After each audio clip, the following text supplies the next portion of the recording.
Is accused of running an online prostitution website, essentially of being an internet pimp. And today, a grand jury was supposed to hear the case against Chris Garcia to see if he should be formally charged with it. Then a judge made a key ruling. Here's News 13's Nancy Laughlin. Well, Jess, the game changer is there such a thing as an internet brothel, a virtual house of prostitution? A judge said no. 1 year ago this week, Dr. Chris Garcia was arrested and charged with running an online brothel, promoting prostitution, and a house of prostitution. Remember those words? That might be what gets him off the hook for now. The internet is not a brothel. You cannot participate in an act of prostitution in the internet.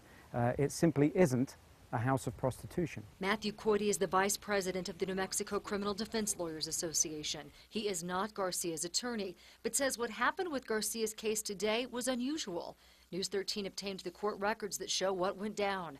Garcia, a professor at UNM for nearly 50 years, and David Flory, a professor at a New Jersey college, were accused of running Southwest Companions, an online message board where prostitutes and clients connected, where the women were reviewed and the Johns were screened to keep cops out. A grand jury was supposed to hear the case against them today, but defense attorneys argued and a judge agreed that a computer, a website, and an online message board are not a physical brothel or house of prostitution as described by the state's prostitution laws, which haven't been updated since 1981, the pre-internet days.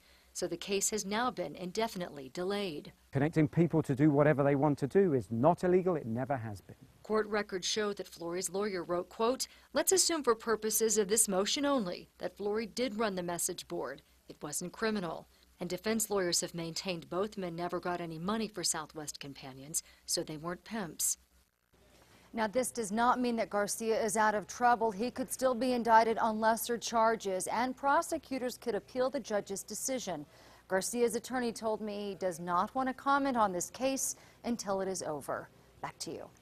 Okay, Nancy, the DA's office also declined an interview but told us they are reviewing what this means to their case and deciding how to proceed.